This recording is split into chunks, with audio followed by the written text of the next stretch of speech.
కాళేశ్వరం అవినీతిపై ఒకవైపు సిబిఐ విచారణ కొనసాగుతుండగానే మరొక వైపు ఏసీబీ కూడా రంగంలోకి దిగబోతున్నట్లుగా తెలుస్తోంది. ఇప్పటికే సాగునీటి పారుదల శాఖగా ఉన్నటువంటి అధికారులు ఆ యొక్క మంత్రిత్వ శాఖ ఇప్పుడు ఏసీబీకి లేఖ రాయడం. సో ఏసీబీ కూడా ఈ యొక్క ప్రభుత్వ ప్రధాన కార్యదర్శి యొక్క గ్రీన్ సిగ్నల్ కోసం వెయిట్ చేస్తుండడం. ఎందుకంటే ఏసీబీ రంగంలో దిగాలంటే ప్రభుత్వ ప్రధాన కార్యదర్శి యొక్క గ్రీన్ సిగ్నల్ అనేది చాలా అవసరం అన్నట్లుగా తెలుస్తోంది. ఆయన ఎప్పుడైతే ఒక హింట్ ఇస్తారో అప్పుడు వెంటనే ఈ యొక్క అవినీతి జరగాలన్నింటిని కూడా వేరుపారేసేటువంటి అంశంగా ఇప్పుడు సర్వత్రా ఇప్పుడు జోరుగా చర్చ అయితే సాగుతుంది. ఏంటిది? ఒకవైపు సిబిఐ అయితే ఎంక్వైరీ చేస్తుంది కదా, ఢిల్లీ నుంచి మరీ వచ్చి ఒక 5-6 రోజుల క్రితం already NDSA national dam safety authority ఏదైతే ఇచ్చిందో ఆ రిపోర్ట్ ఆధారంగా, మరొకవైపు ప్రభుత్వం దగ్గర ఉన్నటువంటి ప్రాథమికంగా ఉన్నటువంటి వివరాల ఆధారంగా ఒక వివరాలు కూడా సేకరించేసింది. ఇప్పటికే ఒకవైపు సిబిఐ విచారణ చేస్తుండగా మరొకవైపు ఏసీబీ ఎందుకు చేస్తుంది అనేటువంటి బలమైన వాదనలు కూడా ఉన్నటువంటి నేపథ్యాన సాక్షాత్తు ఏసీబీకి సంబంధించి మరోవైపు సిబిఐకి సంబంధించినటువంటి కొంతమంది ఉన్నతాధికారులు అయితే ఎవరి విచారణ వాళ్ళు చేయనివ్వండి, ఖచ్చితంగా ఇందులో ఉన్నటువంటి అవినీతి జలగలను పట్టుకోవడమే ప్రధాన ధ్యేయంగా ఎవరి విచారణ వాళ్ళు కొనసాగుతుందంటూ కూడా వాళ్ళే చెప్తున్నటువంటి పరిస్థితి. సో ఈ క్రమంలో ఏదైతే ఆల్రెడీ ఇప్పటికే సిబిఐ చూసాం, ఆల్రెడీ ఎంక్వైరీ చేసేస్తోంది, ఢిల్లీ నుంచి వచ్చింది. ఎందుకంటే ఆల్రెడీ అసెంబ్లీలో ఒక తీర్మానం కూడా ప్రవేశపెట్టి సిబిఐని ఆహ్వానిస్తూ కూడా లెటర్ రాయటం, వెంటనే కేంద్రం నుంచి ఆదేశాలతో ఇప్పుడు ఆల్రెడీ సిబిఐ కూడా ఇప్పుడు స్టేట్లో అడుగుపెట్టడం కూడా జరిగిపోయింది. ఎందుకంటే వాస్తవానికి బీఆర్ఎస్ హయాంలో రాష్ట్రంలో సిబిఐని అడుగుపెట్టకుండా ఒక ప్రత్యేకమైన జీవో ఇచ్చారు. మళ్ళీ ఆ జీవోని ఉపసంహరిస్తూ కొట్టివేస్తూ మళ్ళీ కొత్త జీవో తెచ్చారు ముఖ్యమంత్రి రేవంత్ రెడ్డి. ఈ కాళేశ్వరం అవినీతి విషయంలో ఖచ్చితంగా ఈ యొక్క అవినీతి జలగలను పట్టుకోండి. సో ఈ క్రమంలో సిబిఐ కూడా ఒక ఎంక్వైరీ చేస్తోంది. మరోవైపు ఏసీబీ అవినీతి నిరోధక శాఖ అధికారులు కూడా ఈ యొక్క కాళేశ్వరం అవినీతిలో ఎవరైతే ఉన్నారో వాళ్ళందరి మొత్తం అంతా కూడా జుట్టు పట్టుకుని లాక్కునే విధంగా ఇప్పుడు ఏసీబీ అధికారులు అయితే రంగంలో దిగబోతున్నట్లుగా తెలుస్తోంది. దీనికి సంబంధించే ఒకవైపు ఏసీబీ మరోవైపు సిబిఐ దూకుడుతో నిజంగా కాళేశ్వరం అవినీతిలో ఎవరైతే ఉన్నారో వీళ్ళందరికీ కూడా ఇప్పుడు టెన్షన్ వాతావరణం నెలకొంది. ఖచ్చితంగా మరి ముఖ్యంగా బీఆర్ఎస్ నేతలు, బీఆర్ఎస్ శ్రేణులకు అయితే గుబులు పట్టుకుంది. ఎప్పుడు ఎవరు అరెస్ట్ అవుతారన్నటువంటి ఊహాగానాలు చక్కర్లు కొడుతున్నటువంటి వేళ నిజంగా ఇప్పుడు వాళ్ళందరిలో కూడా టెన్షన్ నెలకొందన్నట్లుగా తెలుస్తోంది. కాళేశ్వరం ఎత్తిపోతల పథకంలో అవకతవకలు చోటు చేసుకున్నాయని భావించినటువంటి తెలంగాణ ప్రభుత్వం ఇప్పటికే ఈ కేసును సిబిఐకి అప్పగించింది. అయితే తాజాగా ఏసీబీని రంగంలోకి దించడంపై తీవ్ర చర్చ జరుగుతోంది. కాళేశ్వరం లిఫ్ట్ ఇరిగేషన్ ప్రాజెక్టుపై ఏసీబీ విచారణ కోరడాన్ని పలు రకాలుగా అన్వయించుకుంటున్నారు. సిబిఐ విచారణ కోరడానికి ముందు vigilance and enforcement Telangana vigilance commission Kaleshwaram అక్రమాలపై నివేదికలు కూడా ఇచ్చాయి. ఆ తర్వాత justice PC Ghose judicial commission నివేదిక కూడా సమర్పించింది. ఇవన్నీ ఇలా ఉంటే కేంద్ర రాష్ట్రాల సమస్యలతో కుంభకోణం అంశం ముడిపడి ఉన్నందున ఎన్డీఎస్ఏ నివేదిక ఆధారంగా సిబిఐ దర్యాప్తునకు తెలంగాణ అసెంబ్లీ కూడా తీర్మానం చేసింది. సిబిఐ విచారణ కోరిన తర్వాత మళ్ళీ ఏసీబీ విచారణ ఏంటి అనేది ఇప్పుడు సర్వత్రా అనుమానాలు అయితే వ్యక్తమవుతున్నాయి. సో పలువురు కూడా దీనిపై పలు ప్రశ్నలు కూడా లేవనెత్తుతున్నారు. ఇదిలా ఉంటే అధికారులు, ప్రజాప్రతినిధుల ముడుపుల భాగోతాన్ని బయటికి తీసేందుకే తెలంగాణ అవినీతి నిరోధక విభాగం ఏసీబీ విచారణ చేస్తుందని ఒక అధికారి కూడా వెల్లడించారు. దేని విచారణ అది కొనసాగిస్తుందని, ఒకదానికి మరొకటి సంబంధం ఉండదంటూ కూడా తేల్చి చెప్పేస్తున్నారు.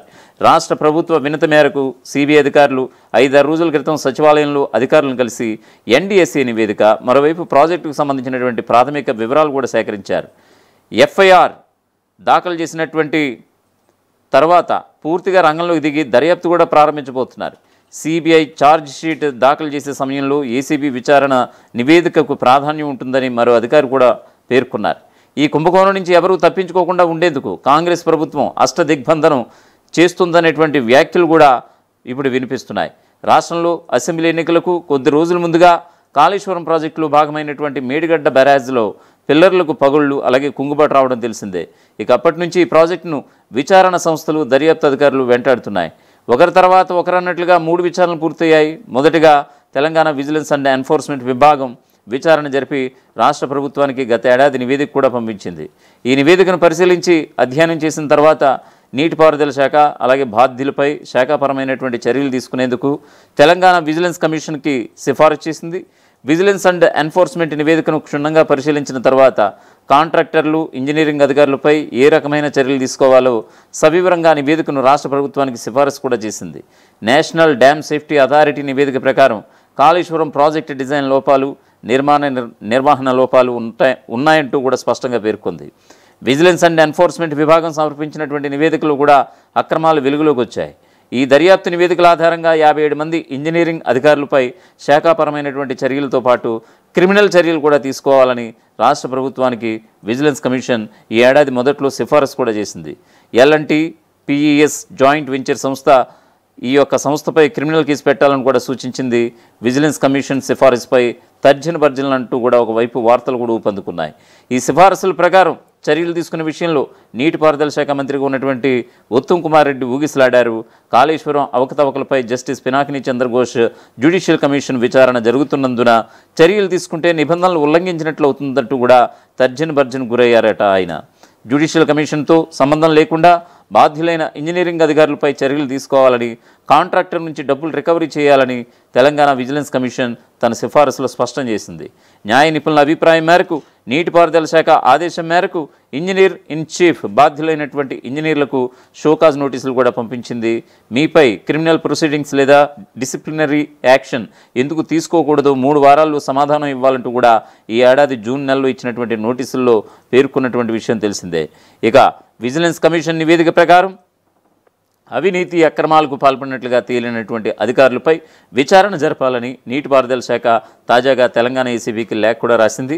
ఈ లేఖను పరిశీలించినటువంటి ఏసీబీ అనుమతి కోసం రాష్ట్ర ప్రభుత్వ ప్రధాన కార్యదర్శికి వివరాలు కూడా పంపించింది. ప్రధాన కార్యదర్శి నుంచి అనుమతి లభించగానే ఏసీబీ రంగంలోకి దిగి విచారణ కూడా మొదలుపెట్టింది.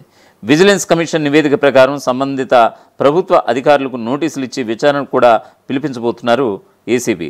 ఈ విచారణలో ప్రధానంగా అవినీతిపై ఆధారాలు సేకరించబోతోంది ఏసీబీ. కాంట్రాక్టర్ల నుంచి ఎవరెవరు లబ్ధి పొందారు, ప్రభుత్వానికి ఎంత నష్టం జరిగింది అనేవి కూడా తేల్చబోతోంది ఏసీబీ.